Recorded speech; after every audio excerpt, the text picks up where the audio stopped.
Sir, तुम्ही police स्टेशनमध्ये आलेला होता. तुम्ही तक्रार सुद्धा टाकली. खरं तर तुमचा एक कार्यक्रम होता, तो कार्यक्रम त्याला परवानगी देण्यात आली नाही आणि अशा प्रकारे तुमच्यावर शाईफेक करण्यात आली. हे संपूर्ण कुणाचं षडयंत्र, याच्या पाठीमागे कोण आहे असं वाटतं तुम्हाला? खरं तर आम्ही जे शिवाजी महाराजांच्या विचारांचा प्रचार प्रसार करतो, या संदर्भात आम्ही जी सिंगापूरमध्ये यावर्षी शिवजयंती ठेवली होती, त्या संदर्भात शिवभक्तांना गाईड करण्यासाठी आणि त्यांच्याशी संवाद करण्यासाठी आम्ही तिथे हॉलमध्ये कार्यक्रम ठेवला होता. परंतु राष्ट्रवादीच्या काही गुंड प्रवृत्तीच्या कार्यकर्त्यांनी सातत्याने दबाव आणल्यामुळे भांडारकर इन्स्टिट्यूटने मग ऐनवेळी दुपारी 3:30-4 वाजता तो कार्यक्रम कॅन्सल करावा लागेल असं आम्हाला कळवलं. आणि तो कार्यक्रम असं दबावापोटी कसा कॅन्सल होऊ शकतो याचा जाब विचारण्यासाठी मी विश्रामबाग आपले ते डेक्कन पोलीस स्टेशनला निघालो होतो. आणि त्या जो कर्मचारी त्यांचा होता तो संपर्कात काय राहिला नाही त्याच्यामुळे, आणि मग मधल्या काळामध्ये पत्रकारांचे फोन येत होते. मग कार्यक्रम का कॅन्सल झाला याचं माहिती देण्यासाठी मी पत्रकार भवन या ठिकाणी आलेलो असताना एक 150-200 लोकांचा जमाव त्या ठिकाणी घोषणा देत आला. आणि माझ्यासोबत असलेला आमचा जो अंगरक्षक होता अक्षय कांबळे यांनी जीवामालेसारखा किल्ला लढवला, वस्ताद लहुजी साळवेंसारखा किल्ला लढवला आणि त्यांनी प्राणपणाने झुंज देऊन त्यांनी माझ्या प्राणाचं रक्षण केलेले. पहिले तर मी त्या कर्मचाऱ्याचे आभार मानतो. दुसरी गोष्ट अशी की ज्यांनी हा भ्याड हल्ला केलेला आहे त्याचा मी एकटाच निषेध करणार नाही, सगळी महाराष्ट्रातील जनता त्याचा निषेध करेल. आणि माझ्या अंगावरती जे काही तुम्हाला काळं दिसते ते माझ्या अंगावर काळं नाही, तर ज्यांचे हात काळे झालेले आहेत ते सगळं लोकांसमोर येईलच. आणि मी जे नेहमी सातत्याने सांगतो की इतिहास गवाह आहे, जिजाऊसाहेबांचे वडील, त्यांचे 2 भाऊ मारले गेले पण त्यांनी स्वराज्याचा हट्ट सोडला नाही. त्यांनी सातत्यानं रयतेची बाजू घेतली. त्याप्रमाणे मी त्यांचा एक वारसदार म्हणून रयतेची कालही बाजू घेतली, आजही बाजू घेतली आणि मी ठामपणे त्या भूमिकेवर. आणि माझी एवढंच अपेक्षा आहे की जर मी कागद घेऊन बोलतोय तर समोरच्यांनी कागद घेऊन बोललं पाहिजे, जर मी पेन घेऊन बोलतोय तर मी समोरच्यांनी पेन घेऊन बोललं पाहिजे. कागदाचं उत्तर हे सर्व कशामुळे झालं असं तुम्हाला वाटतं? तुम्ही असा कुठला मुद्दा उचलला होता? बघा, मराठ्यांच्या इथं असेल जो काळा दिवस होता तो माझ्यामुळे उघडकीस आला. आणि 23 मार्च 1994 साली शरद पवारांनी जे अन्यायपूर्वक मराठ्यांच्या हक्काचं आरक्षण ओबीसीच्या घशामध्ये घातलं, ती गोष्ट केवळ आणि केवळ माझ्या सोशल मीडियातून आणि माझ्या सातत्याने ठाम भूमिकेमुळे बाहेर आली. याचा राग राष्ट्रवादीच्या कार्यकर्त्यांच्या मनामध्ये होता आणि वरिष्ठ लोकांच्या चिथावणीशिवाय हे काम होऊ शकत नाही. आणि स्वतः फुले शाहू आंबेडकरांचं नाव घ्यायचं आणि आपल्या कार्यकर्त्यांना मात्र तालिबानसारखं ट्रेनिंग द्यायचं, या प्रवृत्तीचा मी निषेध करतो. आणि ही गुंडगिरी आहे, लक्षात घ्या. म्हणजे मीडियाच्या समोर पोलीस माझ्या प्रोटेक्शनला असताना एवढी हिंमत होते, याचा अर्थ नक्कीच या ठिकाणी गुंड प्रवृत्तीच्या लोकांना कायद्याचं भय राहिलेलं नसावं किंवा राजकीय लोक अशा प्रकारची चिथावणी आपल्या कार्यकर्त्यांना देऊन महाराष्ट्राचा बिहार करतात का काय, असं मला प्रश्न वाटतो.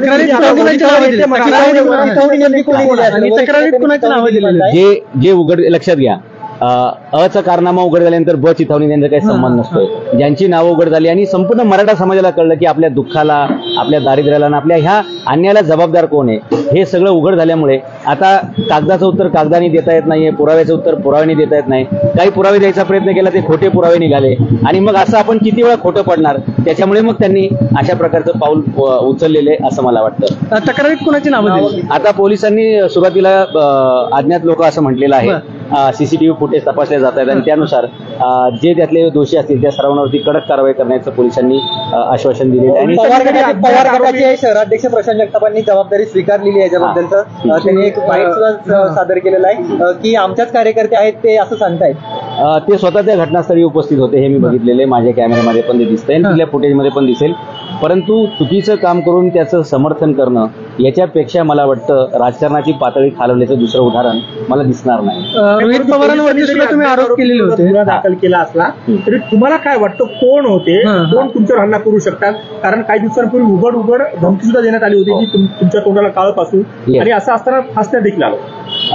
त्या संदर्भातल्या मला पूर्वी खूप धमक्या आल्या होत्या आणि तुम्ही शरद पवारांच्या विरुद्ध बोलणं बंद नाही केलं तर तुमचं तोंड बंद करू कायमचं, अशा धमक्या आल्या. पोलिसांनी मला प्रोटेक्शनही दिलेलं आहे.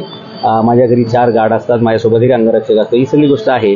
परंतु तरी सुद्धा मी थांबत नाहीये आणि जनतेसमोर एकदाच उघडच झालेलं आहे त्याच्यामुळे राग आल्यामुळे लोकांनी ते काम केलेलं आहे. परंतु मी सत्यासाठी कालही ठाम होतो, आजही आहे आणि उद्याही मी सत्याच्या बाजूने उभा राहील. तुम्ही मगाशी रोहित पवारांचं देखील नाव घेतलं होतं, ते रोहित पवारांवरती काय आक्षेप आहे, काय असं तुम्हाला वाटतं रोहित पवार त्याच्यामध्ये? म्हणजे माझा जो प्रश्न होता, मी जे बोललो होतो की हा 23 मार्च 1994चा GR आहे, त्याची श्वेतपत्रिका काढा. मी काय आरोप करत नाहीये, मला काही कोणाची राजकीय बाजू घेण्याचा काही संबंध नाही किंवा कोणाचा विरोध करण्याचा संबंध नाही. जे घडलं, जे होतं वास्तविक, ते मी समोर मांडायचं काम केलं आणि तो 23 मार्च 1994चा GR आहे, त्या संदर्भात यांना उत्तर देता येणं नाकीनऊ झाले.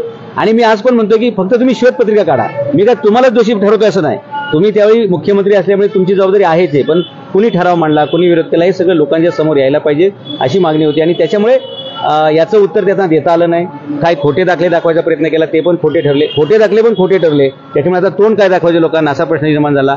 मधल्या काळामध्ये रोहित पवार दिवाळीच्या वेळी शिंदखेडराजाच्या परिसरात गेले. एका गरीब बिचाऱ्याला काय सांगितलं काय माहित नाही, त्याच्या लेटरवरती काहीतरी लिहून घेतलं. आमदारांची कामं नाही आहेत, कोण कोणाचा वंशज आणि काय हे सिद्ध करणं ही आमदारांची कामं नाहीत, जनतेची कामं करणं हे आमदारांची कामं येतं.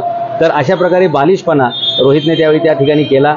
आणि कोणाच्या आधारे काय, म्हणजे मी तुम्हाला सामाजिक जीवनाचे प्रश्न विचारतोय, तुमच्या सार्वजनिक जीवनाचे प्रश्न विचारतोय, तुम्ही तो मुद्दा डायव्हर्ट करून व्यक्तीकडे नेताय. आणि मग ते लेटर रोहित पवारांनी त्यांच्या फेसबुक पेजवरती टाकलं, स्वतःच्या नावाने लिहून घेतलं, स्वतःच्या पेजवरती टाकलं आणि ते पेजवर त्यांनी अपलोड केलं. याचा अर्थच रोहित पवारांना याचा राग आलेला आहे आणि या संपूर्ण घटनेचे सूत्रधार रोहित पवारच असणार आहेत असं माझा अंदाज. त्यांच्यावरती काय कारवाईची मागणी करा? आता कारवाई म्हणजे एक तर त्यांच्यावरती जो सुधारित नंतर गुन्हा चालू आहे त्याच्यामध्ये त्यांचं FIR मध्ये नाव येईल. मी शरद पवारांचे नाव घ्यायला सांगितलेलं आहे. आणि दुसरी गोष्ट अशी की याच्यामध्ये जे कोणी असेल, मी कुठल्याही राजकीय दबावाला घाबरणार नाहीये. माझं पोलीस प्रोटेक्शन वाढवण्यात यावं, माझ्या कुटुंबियाच्या जीविताचं रक्षण करणं ही घटनेनं या महाराष्ट्र राज्याची जबाबदारी आहे. त्यामुळे मला वाढीव प्रोटेक्शन मिळालं पाहिजे. आणि या घटनेत जो कोणी दोषी असतील त्यांना कोणत्याही प्रकारे न सोडता, कारण जर अशा प्रकारे विचार मांडणाऱ्या लोकांवरती जर हल्ले व्हायला लागले तर भविष्यामध्ये विचारवंत लोणच्याला सुद्धा इथे शिल्लक राहणार नाहीत आणि बिहारसारखी, तालिबानसारखी परिस्थिती निर्माण होईल. ते होऊ नये याच्यासाठी अशा प्रकारचे हल्ले रोखण्यासाठी कडक कारवाई आपल्याला अपेक्षित आहे. शरद पवारांविरोधाचा लढा तुम्ही अधिक तीव्र करणार तर काय, त्यांच्या विरोधात सभा घेणार किंवा काय करणार? सभा वगैरे नाही. आता आपला मराठा आरक्षणाचा विषय आहे. 24 डिसेंबरपर्यंत हा लढा चालू राहील आणि ज्या ज्या प्रकारे समाजाला गरज पडेल त्या प्रकारच्या भूमिका मी जाहीरपणे मांडत राहील आणि माझं काम हे चालूच राहील. काही दिवसांपूर्वी तुम्ही शरद पवारांच्या जातीचा उल्लेख असणारा एक दाखला माध्यमातून आणला होता.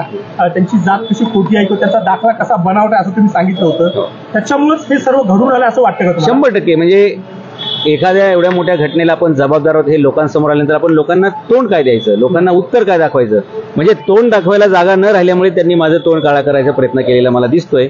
आणि लक्षात घ्या, माझं तोंड काळं झालेलं नाही, उलट माझं तोंड उजळ झालेलं आहे. यांना मनामध्ये जी शंका होती ना की हे जिजाऊंचा वंशज आहे की नाही, ते आज मी माझ्या धैर्यानं लढल्यामुळे, आज मी शौर्यानं लढल्यामुळे मी हे सिद्ध केलेले आहे की होय, मी जिजाऊंचा रक्ताचा, विचारांचा आणि कर्तृत्वाचा पण वारसा आहे आणि माझा DNA कालही तो होता निर्भीडपणाचा, आजही आहे आणि तो उद्याही राहील. काही दिवसांपूर्वी तुम्ही ते डॉक्युमेंट दाखवून काही प्रश्न उपस्थित केले होते, त्याची उत्तर तुम्हाला मिळालीत का किंवा नेमके काय प्रश्न आहेत पुन्हा एकदा दाखवू? प्रश्नांची उत्तरं त्यांच्याकडे शून्य आहेत आणि म्हणून त्यांच्या कार्यकर्त्यांनी असा भ्याड हल्ला केलेला आहे. जर उत्तर असती तर सवालों के जवाब आप जवाब से दे सकते थे, उसका जवाब देने के लिए आपको हाथ में कानून लेने की जरूरत नहीं पड़ती. प्रश्न काय पुन्हा एकदा सांगाल? प्रश्न तेच आहेत माझे की मराठ्यांना ह्या एवढ्या भानगडी करायची गरज पडली नसती. 57 मोर्चे काढा, जरांगे पाटलांचे 2 वेळा प्राणतिक उपोषण, आमच्या शेकडो पोरांनी आत्मबलिदान केलेलं आहे. हे सगळ्या घटना टाळल्या असत्या. या सर्व मुलांच्या आत्महत्या, या सर्व कार्यकर्त्यांचा जाणारा वेळ, या सगळ्या कार्यकर्त्यांचे सगळे श्रम, हे सगळ्याला जबाबदार तो GR आहे 23 मार्च 1994 चा. परत मनोरंजनाच्या प्रश्नावर येत आपण काल भुजबळांचं भाषण पाहिलं असेल. हा मराठा आणि OBC यांच्यामध्ये महाराष्ट्रात वाद पेटवण्याचा काही प्रयत्न सुरू आहे असं वाटतं का तुम्हाला? छगन भुजबळ साहेबांची वक्तव्य त्याच प्रकारचे आहेत, परंतु मला आजही माहिती आहे की गावगाड्यामध्ये मराठा आणि OBC हे सगळे भावाभावासारखे राहतात. सर्वसामान्य माणसं एकमेकावरती चाल करून जाणार नाहीत. ज्यांचा राजकीय स्वार्थ आहे असेच लोक भांडणं लावायचा प्रयत्न करतील. आणि मी सर्वच समाजाच्या तरुणांना विनंती करेल की तुमच्या भविष्याचा प्रश्न आहे आणि त्यामुळे तुमच्या भविष्यासाठी खरोखर कोण लढतं हे व्यवस्थित ओळखून तुम्ही ज्याची कोणाची बाजू घ्यायची ती घेतली पाहिजे. फक्त एकमेकाचा संघर्ष न करता सविनय कायद्या पद्धतीने आणि शांतीच्या मार्गाने आपण आपल्या मागण्या मांडल्या. असं म्हणताय की मराठा समाजाच्या नावावरती महाराष्ट्राचा काही सातबारा आहे का? म्हणजे महाराष्ट्राचा सातबारा तुमच्या नावावरती आहे का? तुम्ही महाराष्ट्र बंद करू असं सांगता, धमक्या देता, महाराष्ट्राचा सातबारा काय तुम्ही तुमच्या नावावरती करून घेतलाय? आणि आता ते वेळोवेळी वेगवेगळे वक्तव्य करत असतात आणि ती वक्तव्य करण्याचा हेतूच त्यांचा तो आहे की माणसं भडकली पाहिजेत, त्यांना चिथावणी मिळाली पाहिजे, कायदा सुव्यवस्थेचा प्रश्न तयार झाला पाहिजे आणि आपण हिरो झालो पाहिजे, अशा प्रकारचे त्यांचं राजकारण. आणि राजकीय लोक अशाच प्रकारचे स्टेटमेंट करतात. म्हणजे दुनियेची राग झाली तरी चालेल, परंतु माझं राजकीय मात्र ठीकठाक राहिलं पाहिजे, अशा प्रकारे राजकीय लोक वागतात. आणि माझ्या मते अशा प्रकारची राजकारण बंद झाली पाहिजे. काय आवाहन करा छगन भुजबळांना? काय सांगा? भुजबळांना काय आवाहन करायचे? ठीक आहे, तुमचा जो काही मागण्या असतील किंवा तुमचे काही विषय असतील, तुम्ही घटनेच्या चौकटीमध्ये राहून तुम्ही बोलू शकता, परंतु तुम्ही एखाद्या व्यक्तीबद्दल असं कमरेखाली वार करणं किंवा त्यांच्या चारित्र्याबद्दल, त्यांच्या व्यक्तिगत गोष्टीबद्दल बोलणं हे राजकीय नीतिमत्तेला आणि महाराष्ट्राच्या सुसंस्कृतपणाला कलंक लावणाऱ्या अशा प्रकारची वक्तव्य करू नयेत. तुम्ही पण काही दिवसांपूर्वी अशी वक्तव्य केली होती, त्याच्यामुळे हे सगळं झालेलं पाहायला छगन मिळतं. भुजबळ स्वतः मंत्री आहेत, सरकारमध्ये सहभागी आहेत. हा. असं असताना सुद्धा अशा प्रकारचं चिथावणीखोर वक्तव्य करणं कितपत योग्य आहे? आणि असं असताना मराठा नेते मात्र याच्यावर कुठलीच भूमिका घेत नाहीयेत. नाही, मराठा नेत्यांनी जर ही भूमिका घेतली असती तर मला वाटतं मला इतिहासातलंच काम कंटिन्यू करावं लागलं असतं. त्या बिचाऱ्या दुर्दैवी लोकांनी ते काम हातात न घेतल्यामुळे मला ते हातात घ्यावं लागलं. युद्ध कौरव पांडवांचं होतं, पण कृष्णाला मध्येच उतरावं लागलं, त्याची द्वारका सोडून यावं लागलं. तसं मला माझं इतिहासातलं काम ठेवून, माझ्या पुस्तक लिखाणाचं, संशोधनाचं काम ठेवून माझ्या समाजासाठी मला उतरावं लागलं. म्हणजे अमेरिकेहून आल्यापासून 3 वेळा मी अंतरवाली सराटीला गेलो आणि अनेक वेळा मला व्हिडिओ बनवायला लागत आहेत, अनेक ठिकाणी मला मार्गदर्शन करायला जावं लागतंय आणि कायदा आणि सुव्यवस्था राखा असा संदेश आम्हाला वेळोवेळी द्यावा लागतोय. त्यामुळे माझं इतिहास संशोधनाचं काम डिस्टर्ब झालंय, पण समाजासाठी मी हे सातत्यानं करणार आहे आणि करत आलेलो आहे. तुम्ही पण मागील काही दिवसांपासून अशाच प्रकारची वक्तव्य केलेली आहेत, त्याला चिथावणीखोर म्हणता येणार नाही का? शरद पवारांना जनरल डायरची उपमा आपण दिली, औरंगजेबाशी त्यांची तुलना केली, मग हे चिथावणीखोर नव्हतं का? हे वक्तव्य माझं चिथावणीखोर नाही, इतिहासाला धरून आहे.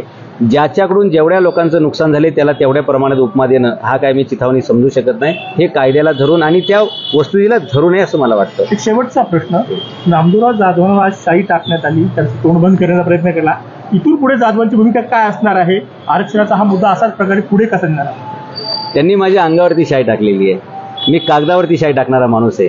मी नव्याने इतिहास तयार करणारा माणूस आहे आणि धमक्यांना नेहना घाबरणारा माणूस नाही. माझा सगळा इतिहासच शाईने घडलेला आहे. त्यामुळे माझ्या अंगावर शाई पडली. माझ्या लिखाणासाठी अजून साहित्य मला मिळालेले आणि मी सातत्यानं लिहित राहील. जोपर्यंत माझ्या हातात पेन आणि माझ्या डोक्यामध्ये शिवाजी महाराजांचे विचार आहेत, मला वाटत नाही मी कोणाला घाबरू शकेल. Not possible. धन्यवाद. थँक्यू.